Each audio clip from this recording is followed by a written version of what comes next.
Zoom updated its program. So I'm on the new updated Zoom pages here. So, all right, well, welcome everybody to the Young Entrepreneur Syndicate. It is July 8th, if you're keeping track. Thanks to those of you that are here live.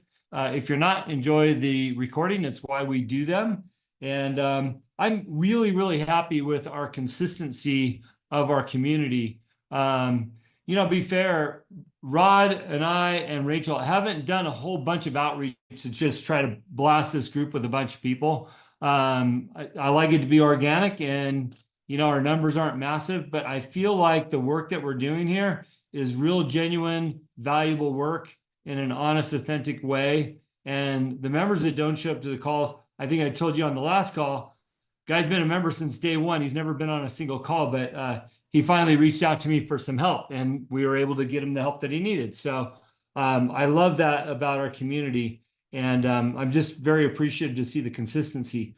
I've been involved, as some of you know, in some other coaching groups in the last couple of years. I also helped host a group with Rob Bailey, and I've seen their numbers as well. And there's a lot of ebbs and flows in some of these groups. And I'm not, just because I said that about Rob, doesn't mean that he had a lot of ebbs and flows. But I see a lot of people coming and going.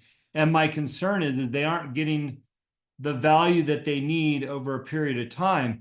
There is a lot of rah-rah in those groups. And I think that that is needed. But at some point, you've got to have the meat and the substance and the education materials to take you and your business a little bit further. And I feel that that's where we excel, is that we're actually giving you some tools and some homework to go off and do things and then check back in, or, actually have a meeting with us personally via phone calls or email to get you down the road. So I feel really, really good about that. And I'm feeling very grateful tonight for our group. Okay, before I get to the topic, I got some other things that I wrote down that I wanted to talk about.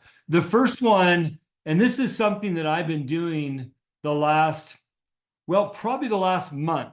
I posted something on my Instagram, if you follow me, and it was just a white page and it said "Dare to Dream" on it. And I got a lot of calls. People were like, "Oh, I can't wait to see what that is," or "Where's that going?" And, I was inspired by a local business called Sway. Riley's familiar with them. One of the owners is her friend. But I was inspired by what they do and how they do things and how they push the limits. And we had a call and I talked about it a bit.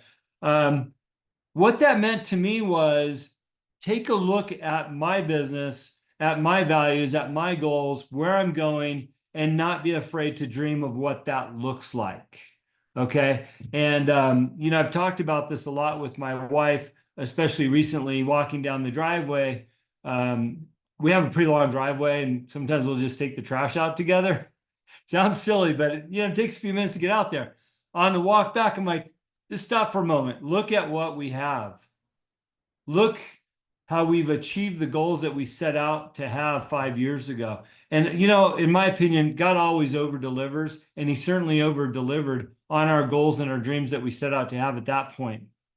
And I thought, well, where do we go from here? What is the next step in all of that? And we've got our give back philosophies and things like that. Well, one of the things that we came up with is our kids are so important to us, is that we're looking to bring more life experiences their way, which would include a little bit more travel that goes beyond a couple days. Maybe it's a week, maybe it's 2 weeks, maybe it's a month at the beach. And within all that, being a tireless worker, I want to find work within that as well and show them what that looks like. So I'm reevaluating my business, and I'm coming up and creating solutions to the question. And what that looks like is, how do I go spend a month at the beach, maybe my own stomping grounds, and have work value, family value, be able to maintain what I have in Montana and my ranch and all the animals that we have here, but starting to plug in the solutions to those questions. And I'm having a lot of fun with that as it relates to my brand. So one of the things that I want you to add to tonight's notes is review your brand, or review what you're doing and see if that aligns with your goals that maybe you had a year ago or 2 years ago or 5 years ago. Some of you have been in here long enough to say, for sure, 2 years ago. Review your brand, or review your target market, or where your goals are, okay? Once you review that, the question is, are you on target? Okay. If you're on target, I was bragging at Heidi because I'm so proud of what she's doing right now. I feel like she's probably hovering right over her target. Maybe not 100% because she just moved, but if you're hovering over your target, that means you're pretty close to achieving it. What's next? What is that stretch goal? What does that review of your brand look like? Okay. Write those things down. Figure out where you're at with your brand and if you're on target. The second thing is within that target, are there missed opportunities? Are there missed opportunities? I've thought in my mind after I wrote my book a couple years ago that I was going to write a second book. I don't know why. I just, was just throwing that out there. It wasn't just an arbitrary throw it out there. I just thought, you know what, now that I've done this, there's other things that I'd like to write about. Well, I've started the process of writing a second book. And the reason why is I think there's a missed opportunity within my branding, within some of the work that I've already done, that I can expand and create more with that. And all of a sudden, by writing it down, and I think I've told you the process. If Rachel was here, she can add value to this. But working with Mike Fallett with the Dream Starter Publishing, he said, look, come up with 16 stories. And within those stories, there's 16 business lessons that we'd like to accomplish and put in the book because it's a business book. So in this case, I wrote out 16 chapters. I'm not going to give away the title or the content yet because I'm still formulating it. But I wrote out titles of 16 chapters and what that looks like. All of a sudden, it started reigniting my enthusiasm for my brand and the things that I'm doing and going, wait a minute, this is a missed opportunity. How do I start to create full circle with this opportunity, what I'm doing, and other things that I've laid a foundation for over the last few years? And I'd venture to guess that every single one of your businesses has the same within it, whether you're an entrepreneur or you're an intrapreneur. Okay, so look at your missed opportunities. The other thing is, I want you to consider your value and know what your value is in your business, intrapreneur or entrepreneur. Okay. And once you understand exactly what your value is, I want you to begin to strive to achieve that if you're not on target with your value. In other ways, if you believe that you're worth $50 an hour, are you achieving that right now? Is it $100 an hour? Is it $200? Whatever that number is that you know your value is, see if you're on target. And if you're not, start making the steps to get there. Okay? Because you're worth it. Riley posted something on her Instagram. I was looking for it again, Riley, but it disappeared because it was in the stories. But it was basically like, know your value. There's a lot of cheap people out there. Know your value. I just had to pitch a client, potential client. They wanted me to do some marketing for them. They're trying to do a capital raise. And they're like, well, can we just hire you as an employee? Because we already have consultant and contract workers. We'd love to call you our CMO. And I said, okay, well, here's the number. And like, well, can we hire you by the hour? Let me think about that. Right. And I'll just be very transparent with this group because I have been otherwise. My monthly target based on my lifestyle, what my goals were, and have enough time with my kids is $30,000 a month. Okay. So I'm like, all right, well, they want an hourly. What does that look like per year? All right. What does that look like per hour? Believe it or not, there's a calculator online on Google. All you got to do is Google it. Right. And it gave me an hourly. So I shot them a proposal back. I said, here's the baseline for the month. If you want to pay me by the hour, this is what an hour is. That's pretty good hourly rate too, by the way. But knowing your worth, and in my case, I use my values and my goals, okay, that I've established 5 years ago before I moved to Montana. Know your worth, and then don't be afraid to achieve or go after that number. Okay, you'll be surprised how many people say yes to that. I remember when I first started consulting 5 years ago, and I was working with David Meltzer as my coach. And somebody came to me, it was a pretty decent consulting gig. I said, Dave, I don't even know what to charge him. Excuse me. He goes, well, what's your target? I said, 10 grand a month would be my target for a couple of clients. He goes, how about one client? He's like, why don't you just ask this client for 10 grand a month? I'm like, there's no way. There's no way they're going to say yes. But you know what? I put together a presentation. I explained to them why I was worth that dollar amount, and I presented it to them, and they said yes. Boom. Knowing and understanding your value and having the confidence to back that up will help you exceed or meet what your expectations are for yourself and for your business. But you have to go at it with confidence, and you have to understand exactly what that is. Excuse me. All right. The last part of this, you reviewing your brand, is again, not only miss opportunities, but is there clear extensions to your brand? Clear extensions to your brand. I'm going to use Jim as an example in this. Sorry, Jim. You're our corporate entrepreneur. You're still an entrepreneur, right? Yeah. Okay. I have a private coaching client. It's a VP of a really big company on the East Coast. Would be good for you to meet her one day, by the way, Jim. Actually, you know her. You know her. You referred her to me. Anyways, she's an entrepreneur looking, striving for other things, but she realized that her position as a VP is exactly where she wants to be. But she's leveraging that for an extension of her business. What is that? She's going on speaking tour. She is now a public speaker, which is completely acceptable to her company and allowable for her to do that and charge for it.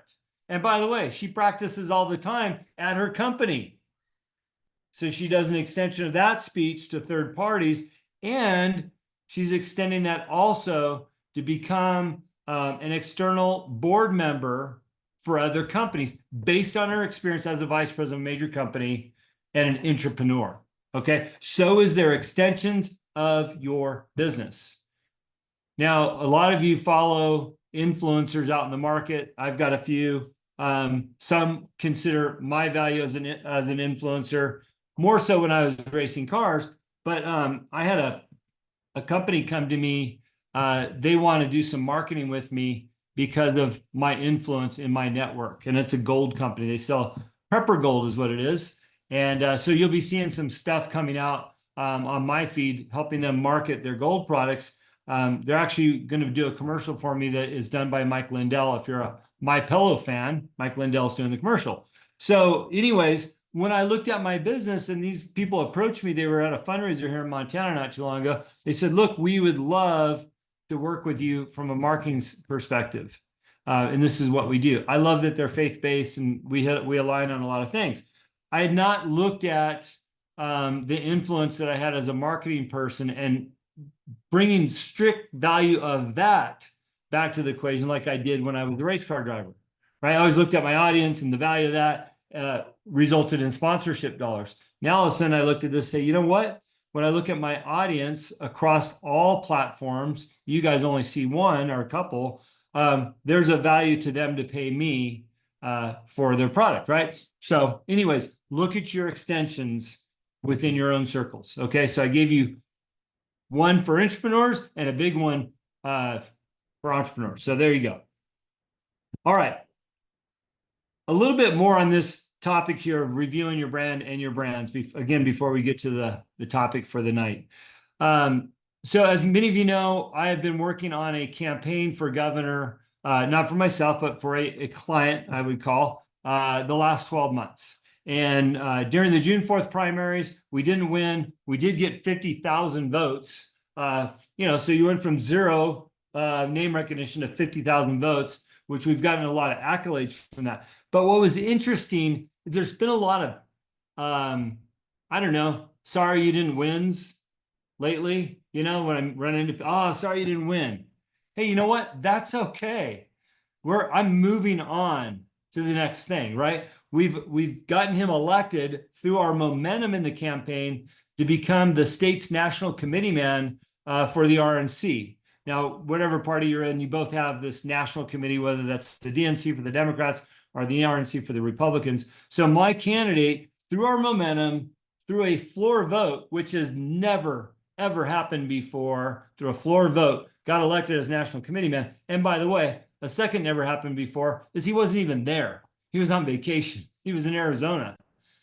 So the point is, if you feel like you've missed the target on something, move on, use the momentum that you have based on that miss and move on to the next target because it's there waiting for you.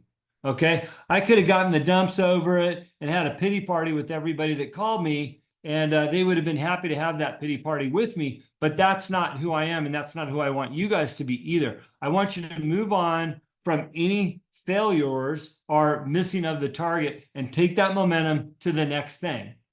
And by the way, the only way you're going to know that next thing is if you've outlined your goals and your values and all those other things that we've talked about in the past, right? But I want you to move on and take that momentum to move on with it.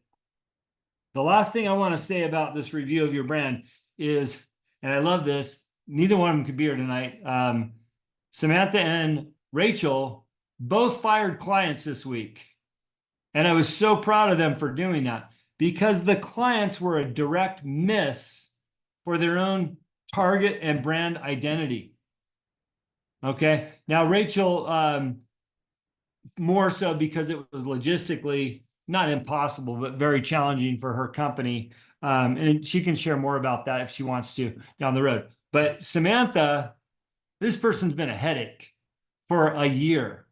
This client, I should say, pays late every month, every 2 months, she's constantly, hey, and the excuses. And Samantha was over delivering 10x, which I love that term. She's been delivering 10x to this client for over a year. And Samantha finally said, you know what? I'm done. I'm going to fire my client. So she did. It's okay. And that's the point of this. If you have a client that does not work out, it's okay, because the energy that you put into that client could be turned around to positive energy to gain a new client to replace them and or service your current clients better. All right. So don't be afraid to fire a client, especially as it relates to your brand and your brand identity. Sometimes, even though it might hurt your bottom line, it's hurting in the bigger picture. It's cancerous. It's like a bad employee that you're afraid to get rid of. That cancer will eat away at your business. So same thing goes for a bad client. So, all right. I got one more rant to go on, different topic before we get on to the main topic. This one is another part of your business. Again, whether you're an entrepreneur or an entrepreneur, and being prepared. And these are two things we've talked about a lot, but I want to just give it as a reminder tonight because it's been heavy on my heart. Two things: your health. Your health. Make sure that you are taking care of yourself. You are no good to your business, to your family, to your employer, to your community if you don't have good health. And I would highly recommend, since you have a resource here in this community, reaching out to Heidi to find out how you can put a focus and an emphasis on your health. And as you all know, I kind of ebb and flow in and out of 75 hard. I'm typically in some type of workout routine. As a whole, I've eaten fairly good most of my life, exception being alcohol, because I've been in the alcohol business most of my life. But all those things that you're doing can have an effect on your health and your ability to be of value to all those things around you. So please, as you're reviewing your brand, write this down, please. Review your health. Where you think you're at from a health perspective, your diet, your physical fitness, your mental ability, are you reading? Are you staying sharp? Are you educating? Are you listening to positive podcasts? All the things that you could be doing to be bringing value to your health. And again, I would reach out to Heidi as the starting point if you don't know where to start. Okay. And she's offered it. So if you don't know where to start, reach out to Heidi. You can certainly reach out to me if you want some non-professional advice. I can tell you what I'm doing. I'm working with a client right now. Prior member in the group, he reached back out. He said, hey, I want to work on this particular thing. And so I've been advising him and working with him. And one of the things that he's getting back to is his health routine, right? So he actually jumped on 75 hard, and it's been fun to encourage him and work with him on some of the things that he's doing. So make sure health is a priority for you. The second part of that is this was a good reminder. I was listening to the news today. It was, of course, biased news, I'm sure, in my favor, which is conservative favor, talking about the recession and in the coming months. Okay, it's July 8th. We've got an election November 4th. So we got July, August, September, October. We got 4 months leading up to the election. These are going to be the worst 4 months probably of any year in most of our lifetimes because of the political battles that are not only been happening the last 8 to 12 years, but what will be happening in the next 4 months. Okay, guarantee it. Turn on any news channel, you will see what's happening. But you can create your business or your career an environment where it's a bit of recession proof through ignoring the chaos, focusing on the things that we've already talked about, okay, and placing a value of building your business or finding ways that you can extend your business, but understanding what's happening around you or what will be happening and what will be culminating between now, November 4th, and then from November 4th to January when the transition of power happens. Don't get caught out in the cold, literally. Come November, right? We're back in winter. Not only is it going to be cold, but this country is going to be in a cold state. I don't care who wins. Okay.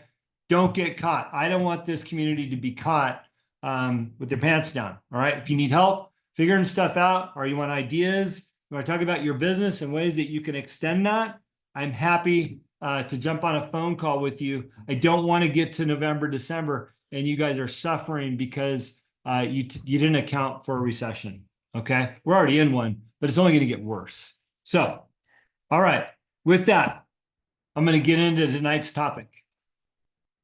The topic was sell the solution. Sell the solution.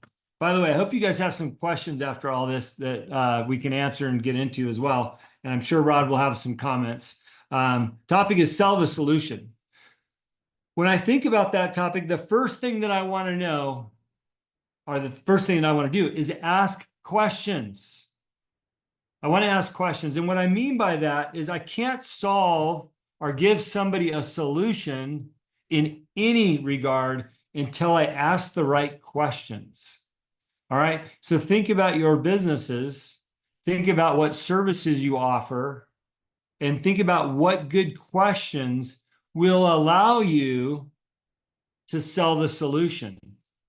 And we'll get to that exact point in a second. Within those questions, point number 2 is understand what their need is. Understand the need. Because that's really what you need to solve, right? Is you need to solve what their need is. You need to bring the value to them through understanding what that need is. And it could be as simple as, I need more customers.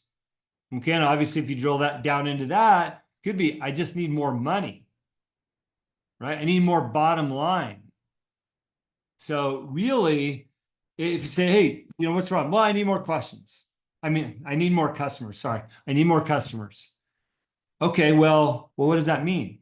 Well, the reality is we're not making ends meet in our business. Our bottom line, we don't have enough money there. So it's not necessarily you need more customers, you need more money towards your bottom line.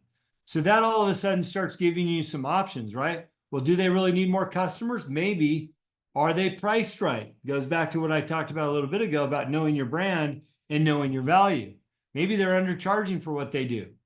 So maybe they don't need more customers because really they need more bottom line dollars. Maybe they just need to look at their pricing. You need to evaluate that, right? So ask good questions, understand what their need is, and then that will allow you to present a solution. Okay? It'll allow you to present a solution. Give you a couple ideas, because the first thing I'm going to say, because the topic is sell the solution, how do we make the sale? Okay, so we ask the questions, we understand the need. Now we're going to present the solution, but we're going to sell the solution. In other words, we're going to sell our services. We're going to sell what we do for them as the solution. Well, how do we get to that? I want you to tell a story. People love stories. Okay, think about your business and a solution that you created for another customer. And in the solution is going to be the sale of what you do. All right. Here's an example. The company that another potential client, I mentioned they wanted me to be their CMO. Really, what they're looking to do is raise capital. They need to raise more money because to hit their projected growth pattern for inventory, certain team members, the marketing budget that they've already created, and they know where they want to market. At the end of the day, what they really want is to raise capital. They don't necessarily need a CMO. They have good people in place, but they realize that somebody with my background in the beverage industry and my bio and the referral from David Meltzer, they're going, hey, this guy, even his name associated with our business, will help us raise capital. So what I did is I sold them the solution. I said, look, here's my bio. Here's a dozen articles about me in the beverage industry. Here's some ways that you can position my involvement with your company. And you can use all those tools to go raise the capital without even naming me as your CEO now or paying me $1. But if you do raise the capital, then you can bring me on board, right? So you can go out and raise the capital as, hey, if we raise this money, we will hire Mr. Riley to be our CMO or to be our consultant or whatever that looks like at the time, right? They don't really need a CMO today. They need leverage to raise capital. So I gave them the leverage and told them, here's the dollar amount if you raise the capital that you agree to hire me on when you raise that capital, right? So that's providing a solution and selling it. It's hard for them to say no because really they wanted to leverage my name. Now it's not going to cost them a thing unless they raise the capital. Sold. They raised the capital. Now all of a sudden I got a great consulting gig for the dollar that I named. Right? So sell the solution. That came through a story. It's not a phone call. I gave them a story about how I had another client a couple years ago that raised over $1 million in capital because of my involvement as an industry expert, right? So when you're presenting a solution, sell it. The first one is the story. Come up with a story on how you can give them a solution. The second part of that is extend your values within that story. Okay, extend your values within that story. If you're not sure what your values are, go back to your mission statement. Go back to your business plan. What are the values of my business? Or if you're an employee, what are your values as an employee? This is what's important to me. This is why I think you would do better with this solution, right? I see this. It's a connection. Okay. Story, include your values. Give them what you believe the outcome could be as part of that solution. Look, guys, if you raise this capital by using my bio and my industry experience, you're going to have X amount of dollars. Okay, that will bring me on board. And this is what I can do for you when I'm on board. But also, we can use that money to enhance these things. Now, I was already privy to what their operating budget was and their business plan, all those other things. So I also gave them some outcomes of that money that they hadn't thought about because I know the industry. These two people are actually doctors. They don't know the retail industry. They've got a great product. They don't know the industry, right? So all of a sudden, I'm able to show them more of what that outcome would look like if they use the solution I gave them. Do the same in your business, okay? And then if you can, because you've asked good questions, tie all this back to their why. Why are you in business, right? No, understand what their why is. Make sure you ask those questions up front because you don't want to give them a solution after understanding their needs and not be able to tie it back into their why. All right. As I mentioned, these people are doctors. They have a product they need help with to raise capital. Their why is this product didn't save the partner's life, but enhanced her life to a degree that she believes in the product that she's created to the point that she wants to see it succeed. Right? So by raising this money, we can do these things. This is what the outcome looks like. And by the way, we're going to be helping other people with the same prognosis that you had as you expand your company. All of a sudden, it's like, wow, this is so great. Okay. So tie it back into their why.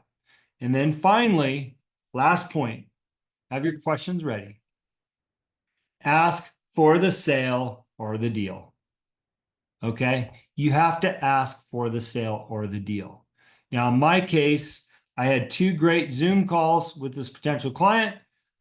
I did all the things that I needed to do. I sent them all the materials, everything we've talked about. And then I concluded it with, I'm here when you're ready to pull the trigger. And by the way, here's the tools you need.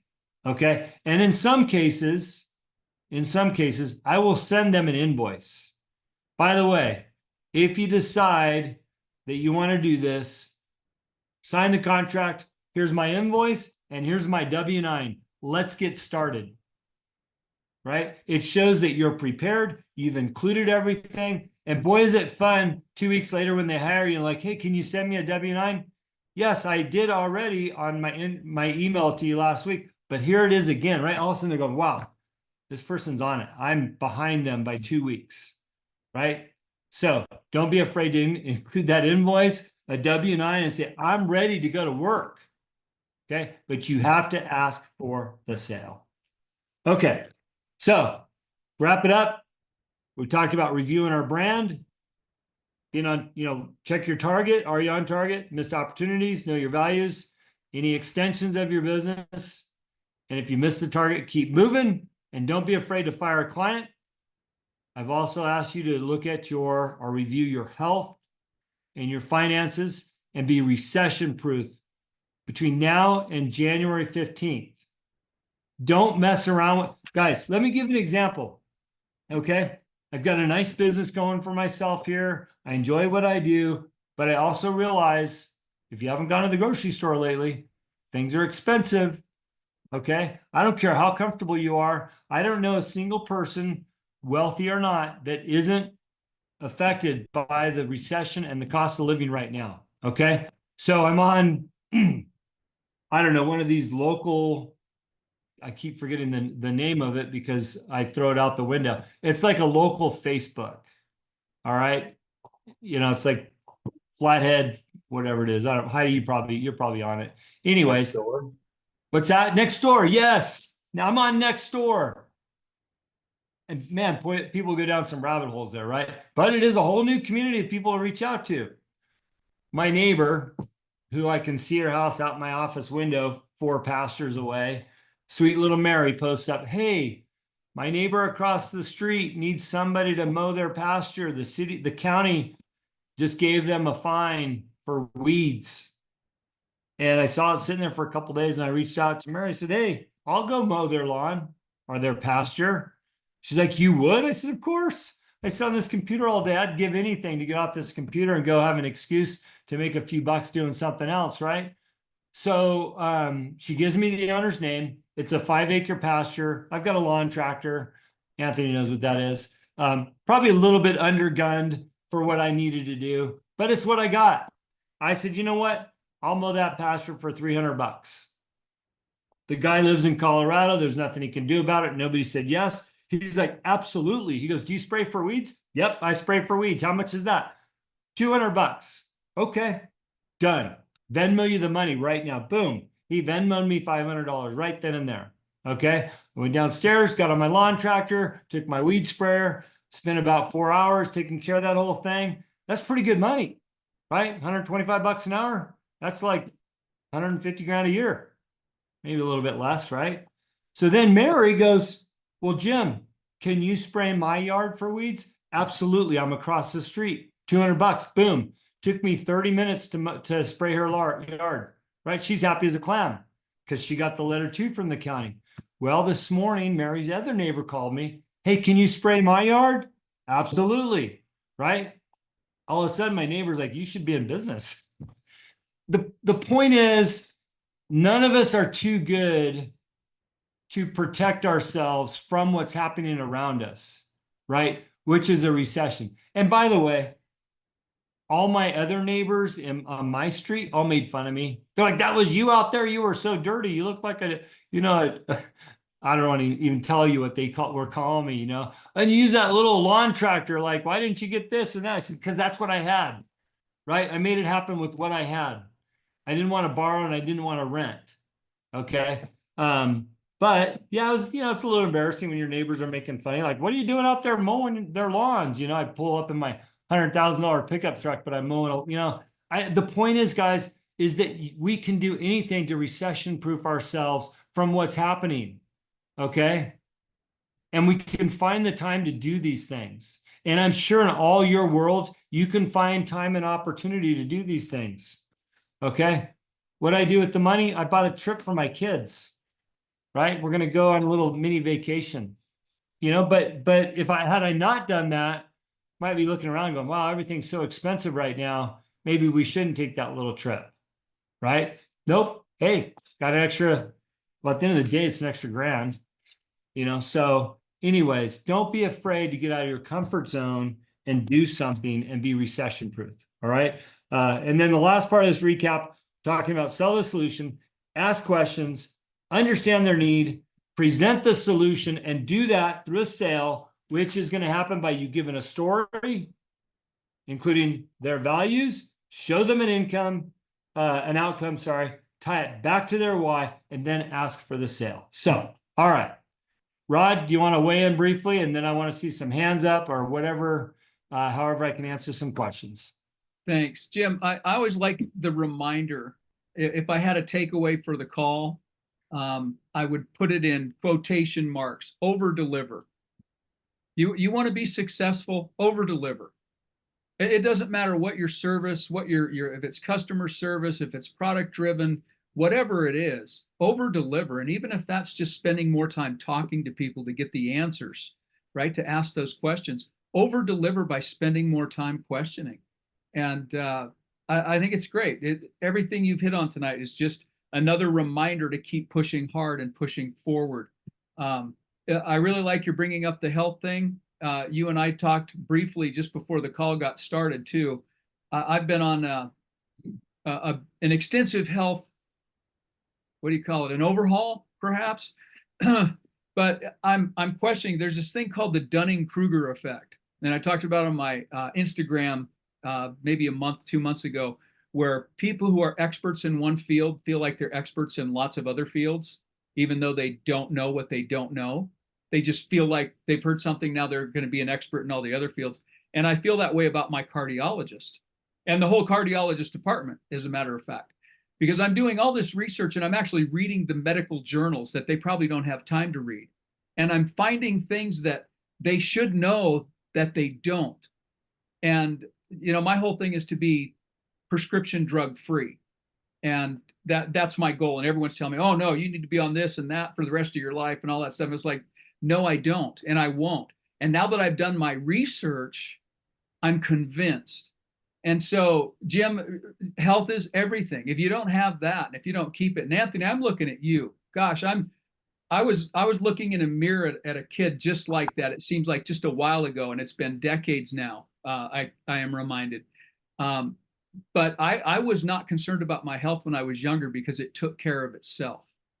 But the cumulative effect of the little things make a big difference long term. And with the stuff that's out there today, even more so than when I was younger and growing up. So, Jim, a great reminder that health has got to be on that review platform, and can't stress that enough.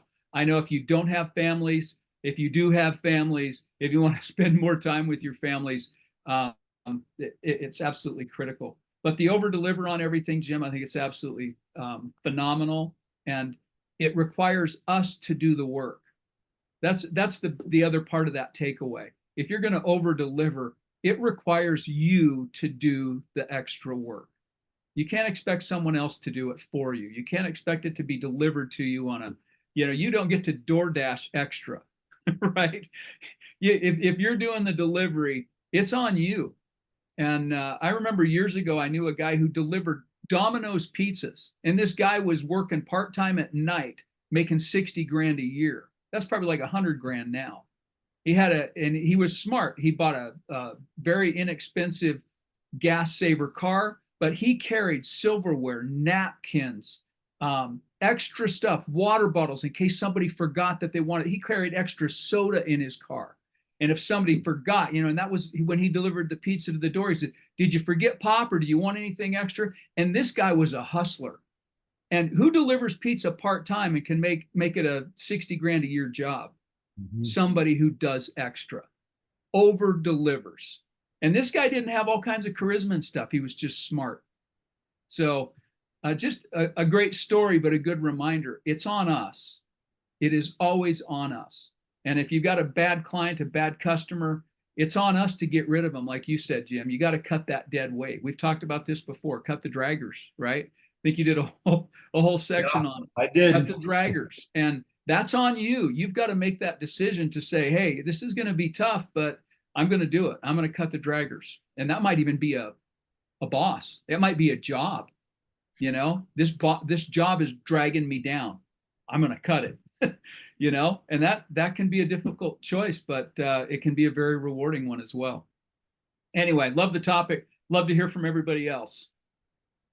All right. Who's got questions, comments? Go for it, Jim. I knew you were getting ready there. I saw your body movement. So two things, one comment, one question. Comment, while you were talking, I had an interaction with a potential future customer of Kava, a health food kind of grocery store chain in the Pennsylvania area. With 7 stores reached out after some outreach a few weeks ago, and something they said didn't register. They were looking for a specific nuance about the product. And it just dawned on me as you were talking that there's a connection there that is a 100% differentiator with this product.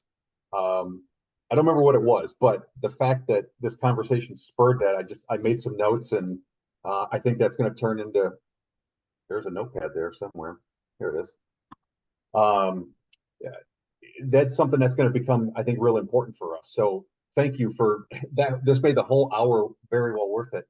The second thing, you were talking earlier about doing the work, telling this potential client that they could use your information, your reputation and everything as leverage. And then once they get the money, to come back and have that become a client. What do you set up in advance? Do you do that on your word, on their word? Do you do a contract in writing saying, if you raise so much, then this is what we'll do?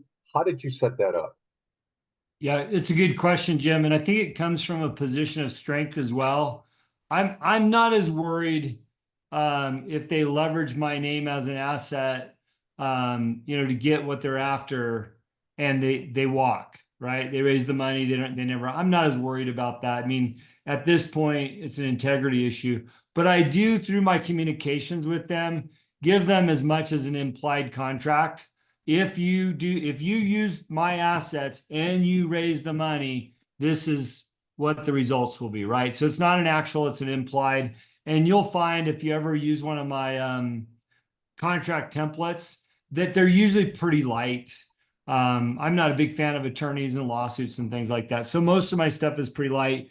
And I always err on the side of humanity and being kindness and good, right? So no, it's not a firm. I don't have them sign, hey, if you use this, I get that, right? Riley, I saw your hand was up and you're back. I'll get right to you in a minute. So Jim, I hope that answers your question. If you ever have anything that you want to try to get or do, and you want to look at kind of an implied contract language, I'd be happy to walk you through that. It kind of is, based on the description, exactly what I'm suggesting. And to your other point, this is why, Rod and I and Rachel talk about reading books. If you only get one sentence out of a $12 book, but it changes your trajectory, it was worth reading, and that money that it costs, right? So I'm so glad that something sparked you to go back to a potential client or make a sale. And that's the point of having some predetermined topics that will stimulate a conversation that will hopefully stimulate another thought for you guys or for the community, right? So Before you okay. get to Riley, Jim, before you get to Riley, I want to jump in on this real quick. Mr. Spilson, so if Jim gives them his reputation and his name to get everything out there, right? And they don't come back to him as a client, they have still pushed his brand for him. So this is free marketing for Jim, right? For the Riley brand, so it's not like he's not getting anything. And I'm sure Jim wasn't thinking of it in that light when he threw it out there, but it's a win-win. So if they start using it and promoting it and pushing it, Jim's name's out there more, and it's just going to make his reputation and his brand more valuable. Even if he doesn't get that client, he may get others. And that's the other thing. It's if we're in the game and we stay in the game and we leverage every little thing, it's going to come back to us tenfold. That's that 10x. Yeah. So just wanted to throw that out there. It's a win-win when you give.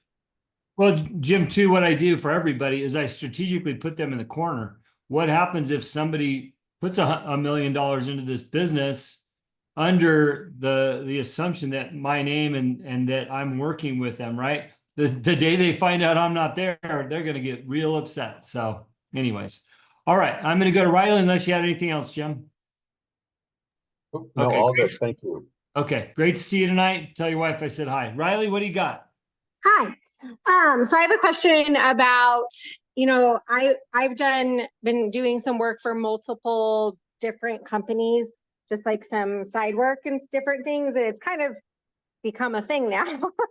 Apparently, it's like you have lots of skills, like people just ask you to do stuff.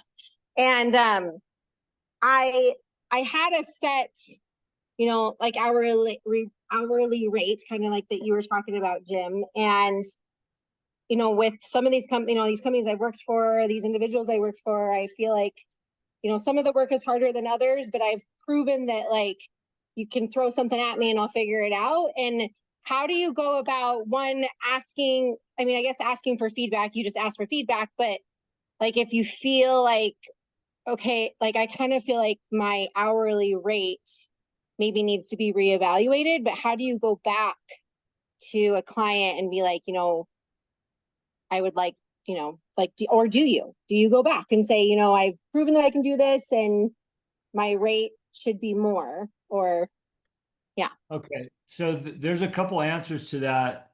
By the way, you're worth it, just so you know. Okay. What you have to look at is the value that you're bringing to that client. Okay. And if the value's there and you know that it's there based on what you're doing and what their needs are, you should not be ashamed or embarrassed to go back to them and say, hey, this is where we're at. We've gone through a period of time. Upon reevaluation, this is where I believe that my rate should be. And I wouldn't be afraid to push that out there. Okay. If it's okay with you, I want to use the campaign as an example. Is that all right? Yes, that's fine. Okay. So I hired Riley to be the treasurer of our campaign for the governor's race. Riley didn't know anything about the business. We walked through it. She educated herself. She asked lots of questions, not only to me, but through the agency that oversees that from a legal perspective. And over the period of however many months it was, 6, 8, I don't remember exactly, Riley has become, in my opinion, somewhat of an industry expert of being a treasurer for a campaign or a political action committee. Okay. So when I look at the marketplace and, who would be great for that job, my mind goes straight to Riley now. There was another person in the county that used to be the best, but I know now, after working with both of them, that Riley's a far better candidate. So Riley, as it relates to our campaign, right? If we were going to get back into campaign mode, not sleep mode, which we're in right now, but back to where we were the last several months, I would expect you to come back and say, hey, look, I know my rate was this, but I do believe it's worth this. And you kind of got me in a corner now because I know you're worth it and I want you. So, we're going to have to come to an agreement on what that rate looks like. So, I'm telling you my side so that you have the confidence to know to go to other people. Now, along with that, I recently had suggested that maybe Riley do some work, just random hour here, an hour there on different things, which she may or may not have the expertise in, right? So she might throw her new rate out at me for those other jobs. And I go, no, that doesn't fit in my budget, right? Or I don't think that you're an expert in those areas. So you really have to understand what my needs are. And are you selling the solution to me, right? And what is the cost of that solution? Okay. But please have the confidence to understand your value and don't be afraid to go out and ask for it. Because in your case, as it relates to being a treasurer, you are worth more. Okay. Okay. All That right. answers the question. Thank you. Okay. Well, we've been here before. Look, and I love the question, and I've answered the same question different ways for other people in this community, is understanding your worth. Okay. Don't be afraid to value yourselves exactly where you should be, and don't be embarrassed to throw that out there. Okay. You shouldn't be underpaid if you're giving great service. And I know you're giving great service because you're part of this community. Okay. Raise a hand if you have a question, but there's a couple things that I'm going to throw out there as we start to wrap up. We got about 5 more minutes.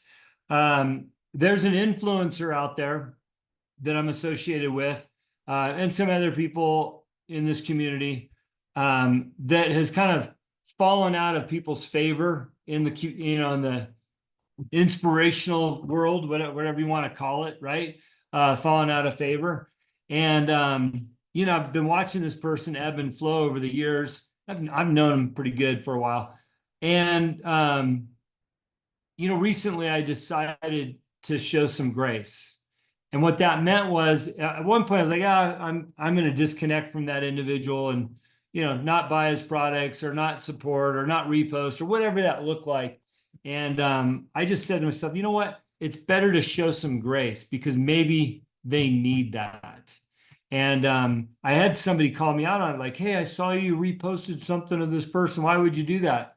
And all I wrote back was, I felt like they deserved some grace. I had a calling to give it to them. In my mind, God spoke to me and said, give that person some grace. They need it. And you know what? I really believe that they did. And they've been grateful for the time and attention that I've given back to them that I didn't realize they'd missed it all. And for me, whether they've changed or not, I feel better as a person that I'm doing the right thing in giving that grace. So don't be afraid to give some grace back. All right. Another note I wrote while you were talking, Rod, we talked about the recession and being prepared for that. We talked about your health. When I look at this community and everybody here, I hope that everybody is doing their part so that if things do get tough for somebody else in this community, that we can support one another. And the only way that we're going to be able to do that is if we're doing our part to run the best businesses, to have the best health, to be prepared for recessions and other things, so that when we go back to our community and say, hey, man, I could really use a jump start or some help in this area. And we as a community should be doing our part to be strong for that other person. I would love for us to be that type of community as a whole. I've offered that, but as a whole, I'd love for us all to be that, right? And then finally, you got to be in the game, right? All the time to be living and doing the things that you're doing.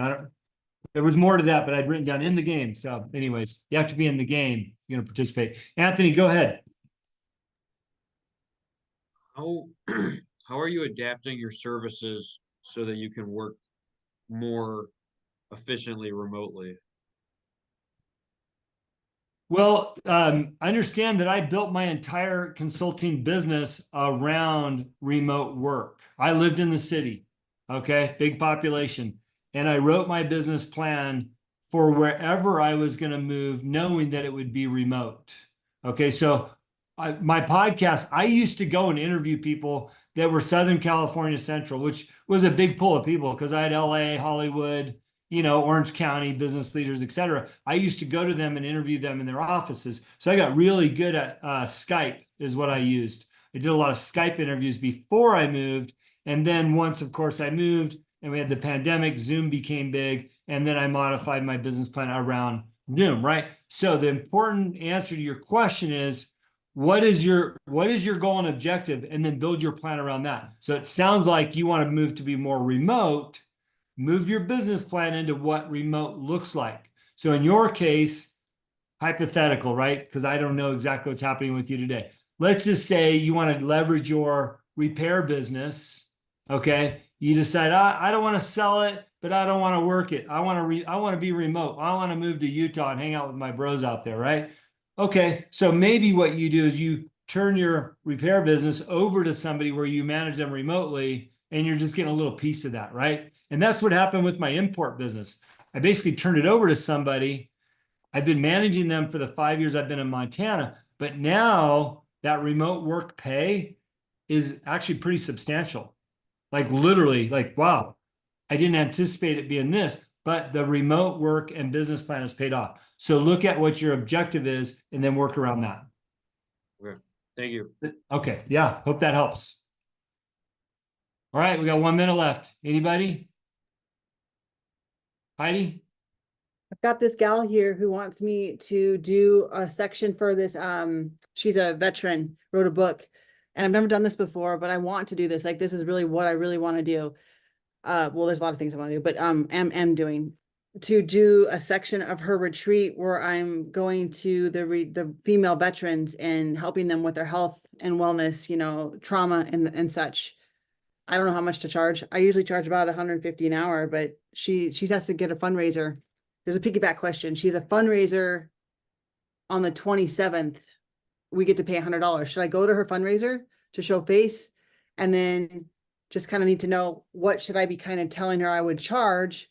Because she needs to pencil that into her budget.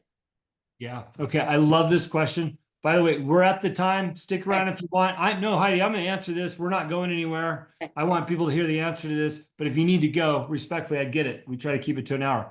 Okay. First of all, yes, spend the $100, go to her event. Okay. That shows that you care enough to be there. First of all, don't ask for a freebie. And if she offers it to you, pay anyhow. Yeah. Okay. Do all those things and get invested into what she's doing for two reasons. One, to show her that you care. Two, to make sure that that's somebody that you want to be associated with, you and your brand, on a bigger scale, which would be this retreat, right? Okay, so do those two things. You'll never regret spending the money and supporting her business. By the way, this goes back to Riley's thing that she posted today. I think friends and family should pay full boat. They should understand, hey, I'm trying to start a business, you know, like they should pay full boat because they know other people are going to ask for discounts and I need the business, right? So anyways, pay full boat, go to her event. Okay, her retreat. Here's the thing. When I talk about an extension of your business, right? Now, all of a sudden, this could be a new pillar of your business, right? There's a lot of retreats that happen all the time. I know the Baileys have retreats up here for Flag Nor Fail for their athletes, and they're always looking for somebody to come in and bring some value, right? Because I've hired some of them before. All of a sudden, now you've got a new revenue generator for what you do in an area that you might not have thought about in the past, or it might be an expansion of what your goals are. Maybe your goal is to travel, you know, to neat places, you and your husband, and now all of a sudden you get to travel to these places and get paid to be there because you get a +1, right? So as it relates to this particular event, I would look at this event in two ways. One is she's willing to pay you. So come up with a very fair and equitable price that is almost too good for her to say no. Okay. So if she's expecting $1,000 to pay you and you offer her 500, that's where, in my opinion, I think that's where you need to be, right? Because you're learning as you go, you're expanding your reach, and you're getting your feel for, okay, what does this look like in my business? And she'll be appreciative, right? And hopefully that'll be your first referral for doing more of these and say, look, this is my fee. It's $1,000, right? Plus travel or whatever, you know. Don't ever forget that travel, T&E, whatever that looks like, right? And be fair and honest with it. Don't say I only stay at the St. Regis. Okay, Motel 6 is fine. People will respect that. But say, look, here's what I would charge, but because of our relationship and my desire, and this is an expansion of my business, really the first time that I've been doing something like this, although I can do it 100%, I'm going to only charge you X amount of dollars. she's going to go, wow, that's awesome. Thank you, Heidi. And you'll get the deal. And then you can look at that as a true assessment for what you can do in the future as an expansion of your business. Okay.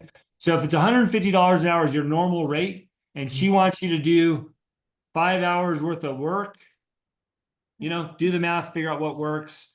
But realize that there's so much more to this as it relates to the growth of your business. Thank you. Cool. Yeah, So awesome. you're gonna have to keep us updated on that one. Show us the book one more time. Yeah, so she is Dallas Knight. It's called Shattered Reflections. Yeah. Basically she's writing because she came in as a private, because I've learned the difference between, like, Jake, my son, is a commissioned officer. So he came in as a private, and Rod knows this too.